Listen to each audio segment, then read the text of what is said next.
Afternoon. It's great to see all those smiling faces and the names, but I don't see your faces. I'm going to go ahead and introduce Emily Starnes Bridges. She has an MPH CHES, and she works for the Independent Living Resources Center of the Tri-Counties in Ventura, California. So Emily is coming from us across the country. She earned her Master's of Public Health and Disability Studies certificate from the University of Georgia in 2019 and is also a certified health education specialist. Emily has extensive lived, academic, and professional experience centered around disability. She strives to promote empathy and diversity in all aspects of life. In her spare time, Emily enjoys spending time with loved ones, martial arts, and finding new adventures. Thank you so much for joining us this morning, Emily. And thank you for that wonderful introduction, Ellen. As she said, my name is Emily Starnes Bridges. And as you might guess from the middle name, I have a connection with the main speaker tonight, my younger brother, who you all are in for a treat, because not only is he giving you all the youth perspective and the young adult perspective today during this conference, but he's also using assistive technology as well. So happy to be here from Ventura, California, joining you all across the country. And Mac, take it away, sir, if you can. Welcome to my TED Talk. Oh, sorry. I meant to say my FFLN keynote. Anyway, hey there to everyone here in Florida and elsewhere. My name is Mac Starnes, and it is wonderful to attend again for the 4th year. And I am so happy to be here with all of you. It is awesome to see familiar faces in the crowd, like my mom. Look, Mom, I made it, thanks to Angela, my knee. I also love meeting new faces as well, from my home state, and from across the country. Well, who is this cute and funny guy named Mac Starnes? First of all, I am a self-advocate, and an advocate for other people with disabilities, especially in the medical realm. That's why I serve on a couple of different committees, including our Florida Family Leaders Network Executive Committee. I have also been a presenter for about 10 years. Sometimes it's just me, and sometimes as a co-presenter with Mom and my sister Emily. I graduated a couple of years ago from Lynn University down in Boca Raton with a degree in multimedia journalism. But even in the years before college, I pursued my passion of photography. Although I can do a variety of styles, my greatest interest is concerts, portraits and portfolios, and landscape photography. And, like many of us with medical complexity, I have mainly been home during this pandemic. So, I have been developing my own photography business. So, by now, you may have noticed that I also happen to have a few differences than most people. As my mom always said when I was much younger, I have a fancy way to breathe and to eat, and I have the most unique voice in the room. That is one of the reasons I am here. Throughout the years, I learned so much about being a self-advocate in general, and especially in the medical area. My hope is to share several strategies and events that made me an advocate today, and might help you with your children or clients in engaging in their own care to the best of their ability. The very first strategy is my lovable parents. I don't remember my baby years, but my parents fought for my life because the doctors told them I probably would not live to my first birthday. They were, and always have been, my first advocates, and I learned a lot by watching them. My parents always supported me, and yes, even pushed me to be the best person I can be, and still do to this day. They always had high expectations for me and my sister to excel in school, life, and job opportunities, even when the world saw us differently. And we always delivered on those expectations, and even exceeded them as well. My parents have always been my rock, and instilled every confidence in me to achieve everything I want to achieve. With great parents in your corner, every step of your life means that you know they will do anything to help and encourage you to be the best you can be. So families, and teachers and providers too, have the highest of expectations for your child. Tell everyone about these high expectations. Help your children dream and reach for their goals to the best of their abilities. With that being said, I love my parents very much. Part of these goals and dreams can be developed through helping kids discover their talents and passions.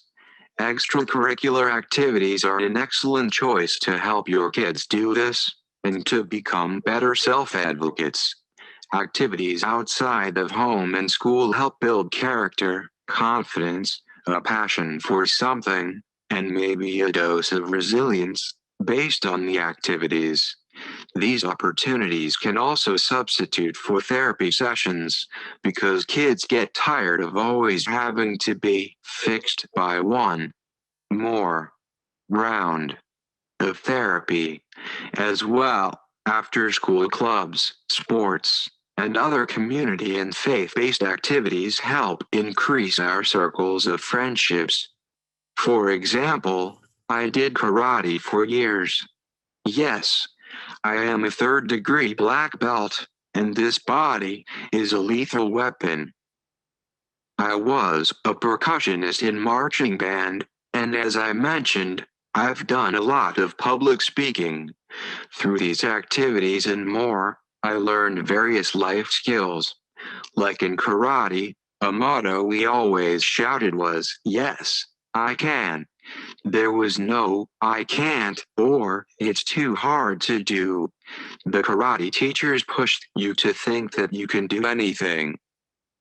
It took a lot of grit, but it was fun, and I gained in physical and mental toughness. In marching band, even though I was in the pit, at the front of the field, there was strong teamwork and determination to make our performance perfect at every halftime show and at competitions. Public speaking is a very good way to voice your ideas, be braver, and to have more confidence in yourself because you must talk to many people in a room at once, and it's scary to do that. Did you know most people don't like to speak on stage or talk to an audience? In fact, the fear of public speaking is America's biggest phobia. Snakes and clowns are on the list too, but let's not go there. If you master public speaking, then you will surely become a self advocate in no time. Next, it is the small things in life that will help you, the parent, and more important, your child. What do I mean by that? I want you to start them early, often, and now, in the transition and process to adult life and adult healthcare, and I mean early. Here are some tips from my life that were a big help. My parents made sure I went to my school IEP meetings at a very young age. Maybe I didn't stay for the whole time, but I was there and I always talked during these meetings to tell my teachers some of my choices and what I liked. When I was older in high school, I helped lead the IEP meetings.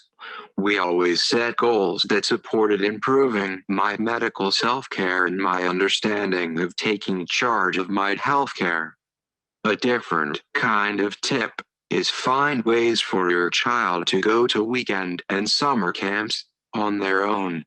My parents made sure that even with my medical issues, that I got to go to away camp. It took a long time to find the right place, but it meant the world to me to learn that I could survive and thrive on my own with the support of camp counselors and camp friends. In fact, my family has a whole presentation on the importance of camp for all kids, and especially so for children with disabilities. Also, have your child help you at the doctor's office or clinic, the best of their ability. They can start to sign in and exchange information at the front desk as soon as they learn how to write their names. Teach them about all the different forms, and have them help fill out the paperwork at every appointment. Show children their online patient portal and how to navigate online to check their information and make appointments. Ask medical providers to let your child participate in learning about their medications and in understanding how to use their medical equipment.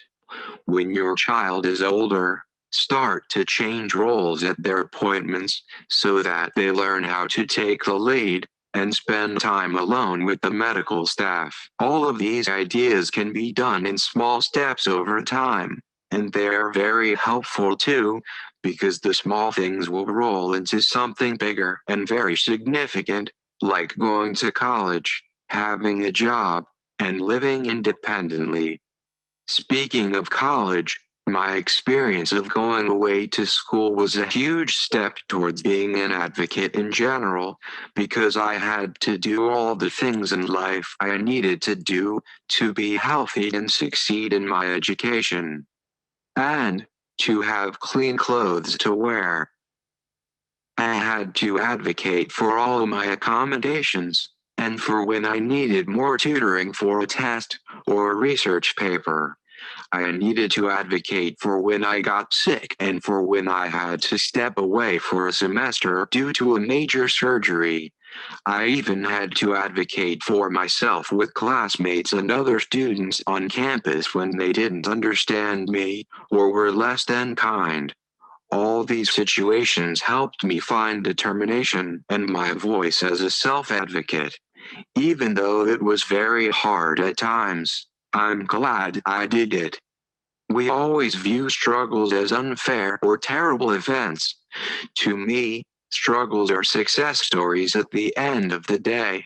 Because yes, we may fail many times, but we also learn something about ourselves to press on and improve ourselves.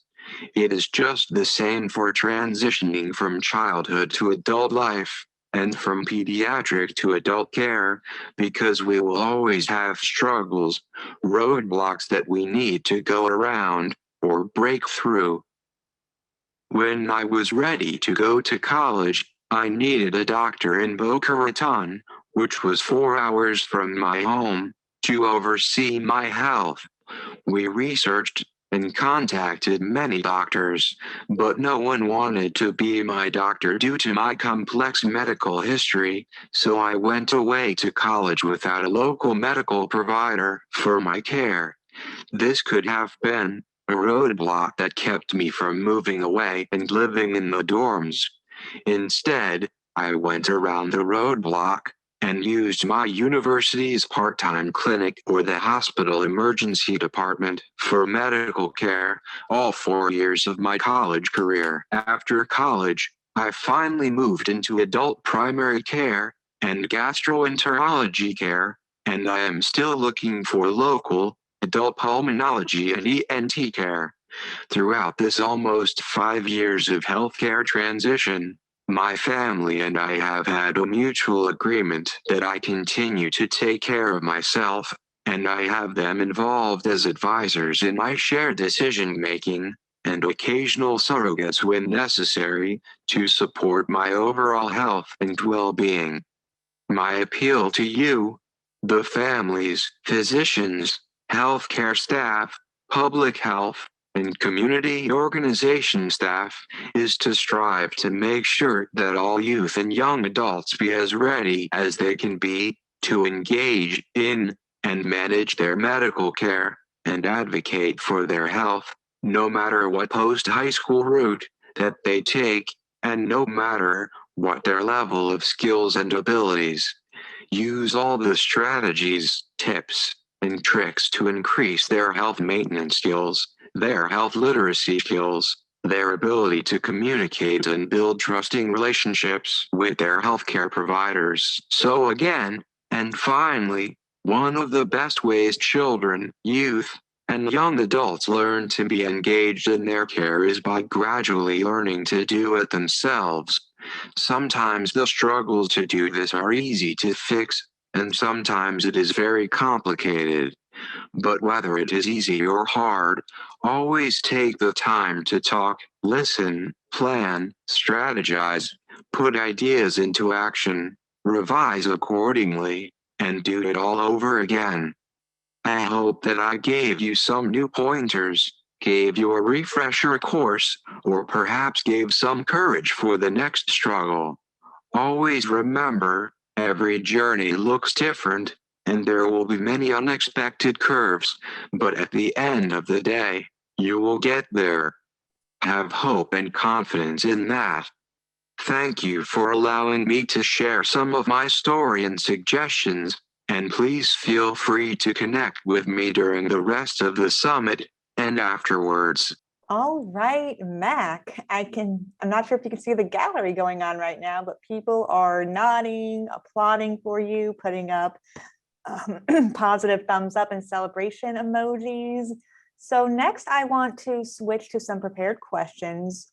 So first off, to what extent have your speaking issues delayed your move towards independence, and what barriers did you have to overcome?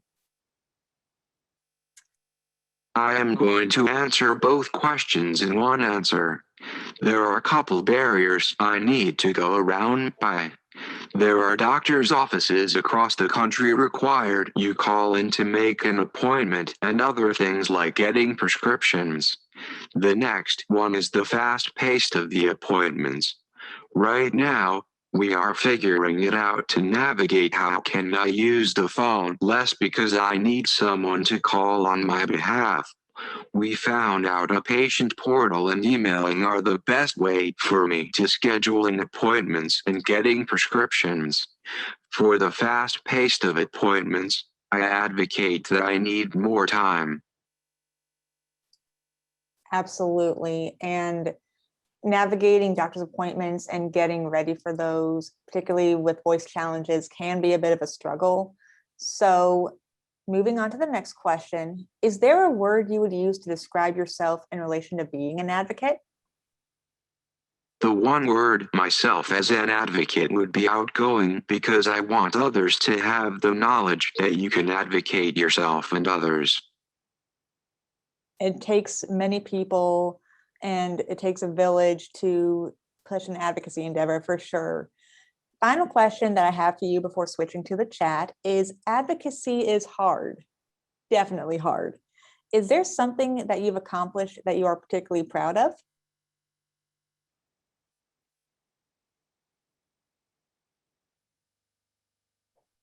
I think the accomplishment in terms of healthcare is finally have adult healthcare. That's your proudest accomplishment so far, right, Mac?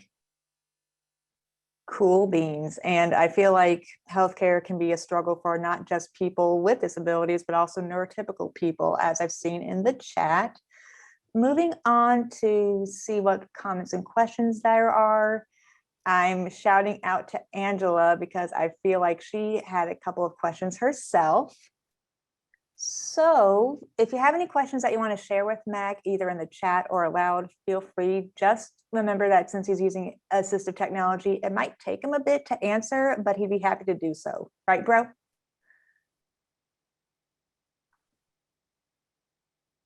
Or raise your hand too if you have that feature. Emily, do you want me to repeat my question? That'd be great, Angela. Thank you. Okay. So I was just struck when you were talking, Mac, about going to college. I remembered yesterday that Oliver, one of the things that he talked about was the having to kind of organize all his own support system, what's the word I'm looking for? The accommodations that he had in college, that sometimes, even though it's not supposed to be like this, that he had that added burden of trying to organize that. And I wondered if you had experienced that too, and if it's sort of added to the challenge of just trying to get through college.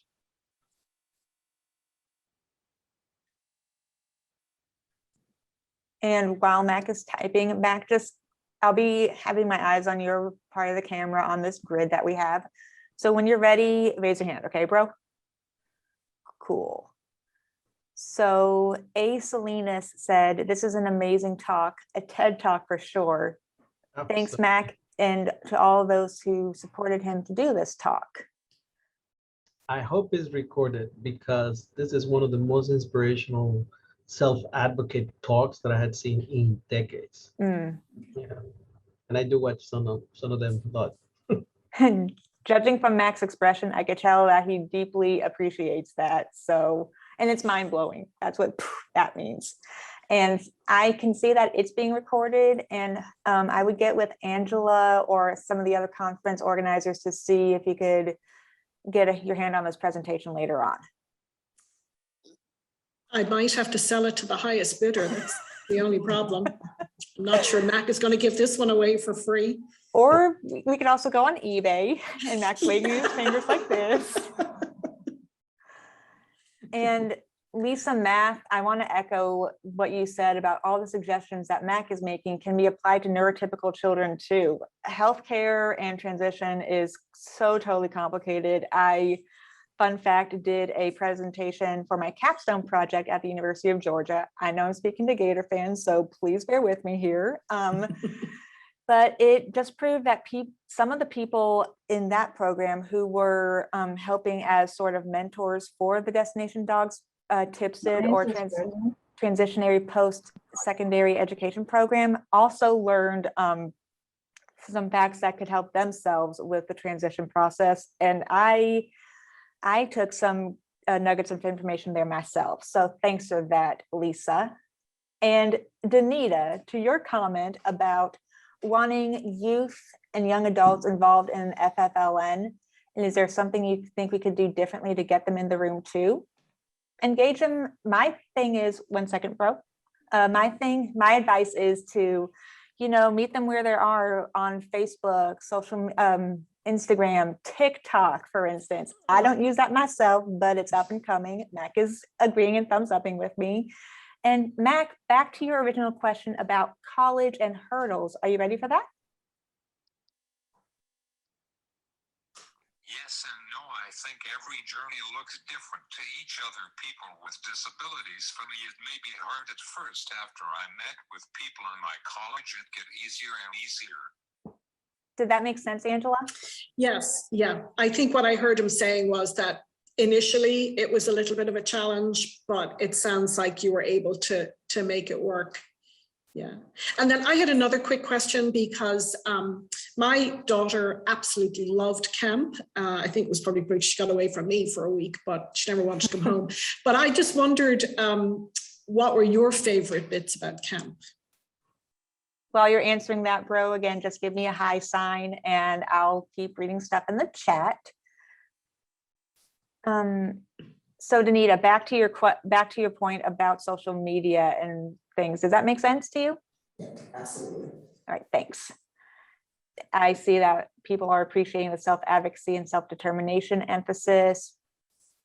A bunch of kudos and congratulations. Mom putting something in the chat about Mac's life and personal perspectives at Lynn University. I'll let you all look at that chat comment yourselves just to keep things professional. And outgoing is how Danita thought of Mac again. He definitely is the most outgoing person that uses assistive technology I've ever met. And that's both being biased and non-biased. And Italia Faleccio, I'm sorry if I'm butchering that name, Italia, says the entire world should watch Mac's TED Talk. 1 second, thank you, bro. What a different world it would be. Thank you, Mac. So Mac, back to the question Angela had about camps. Are you ready? All of the fun stuff because it helped me to forgetting the worries in life. That is exactly what Catherine used to say. She used to say that she was with people who were like her and who had the same challenges as her, and that really, really helped. So yeah, so I do agree with you. If kids get the chance to go to camp, Catherine used to go to Boggy Creek, which is just north of Orlando, and really enjoyed that the few times she got there. I think that there's another question about transition. Can you see that, Emily? I don't yet. If you could find it, that would be great, Angela. So Shruti is, she says she works at Jack's Hats, which is a program in Jacksonville on health transition. And she works with young adult patients. And her question is, what do you suggest we can do better to make the transition of healthcare easier between pediatric healthcare and adult healthcare? So what would help, Mac? I'm not sure. I think this is a whole other talk on its own, but yeah, everything probably. Matt could open up a TED Talk series on this for sure. Yeah. We both could. So while Mac's answering that, I see we have about 5-ish minutes left. So I'm going to read a couple of other perspectives in the chat as well. And if you would like to connect with Mac, I believe he put his email in the chat for you all. If I don't have the slide, and thank you, Sienna, for putting his email address and mobile and website in the chat too. And he's also on the Whova platform. So if you'd like to connect with him during the rest of the conference sessions, I'm sure he'd be happy to touch base and start a dialogue with you all. And I agree, Latasha, I know I see your quote. My favorite quote, I went around the system and found a way. Gotta love those loopholes, which are essential in advocacy because bureaucracy and red tape definitely hold things down. And Angela also said that you could find Mac on the FFLN Facebook group. You ready? Okay. I think to start early and be active in that transitions. Start early and be active. And like Max said, and it's said in this session, and what my family and I have said in other speaking engagements, that's never too early or too late on the transition process, just as long as you start somewhere and work on it often.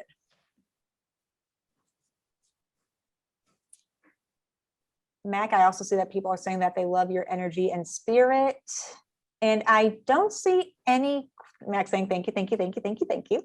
I don't see any other questions in the chat. So if someone I would want to unmute themselves in the 3 minutes that we have left, if there's time, just to be sure to make it short and sweet so that Mac can answer you all within the time that we have left, please.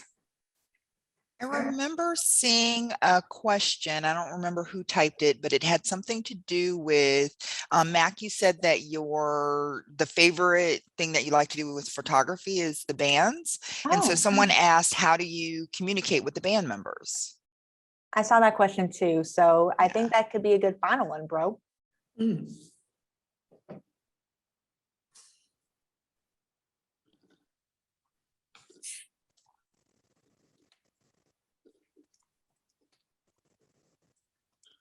So this is his mom who's going to step in while he's typing, just to let everybody know. He just found out one of his favorite bands is playing at a festival down the road, who invited him in impromptu. And so he is going to leave the summit a little bit early, but Max, take it. more photos to come on his Facebook. Wait, what band is that? I don't even know. SL Slingshot? Slipknot? Slipknot. No, SL, sorry, bro. AVE Slaves. Weird name for a band, but it's hard rock, heavy metal. Okay. There are a lot of interesting hard rock and heavy metal names. He knows more of it than I do, so yeah. And thank you, JL, for putting in the hard rock horns. Right there with you. And Emily, before Mac answers his final question and you wrap up, I just have to say, you must have a very proud mom today. And in fact, I'll just put a heart emoji in there so that she can see this in the grid and do the love sign. Anyway, Mac, I know we're just short on time, so take it away, sir. I contact on the socials and they gave me photo pass and deliver the photos. So essentially it's easy. He contacts them on social media and they get back to him and deliver them the photo pass. You have to love technology. Social media. Social media. Well, I'm just going to applaud my brother for working so hard on this and my mom as well for helping him. So I think that about wraps up our session. I actually have to get back to my 8 to 5 over here. So it was great seeing you all, everybody. Please feel free to stay in touch. I put my information on the Hoover chat and Mac sent his information as well. So thank you all again for having us, Angela and the rest of the FFLN organizers.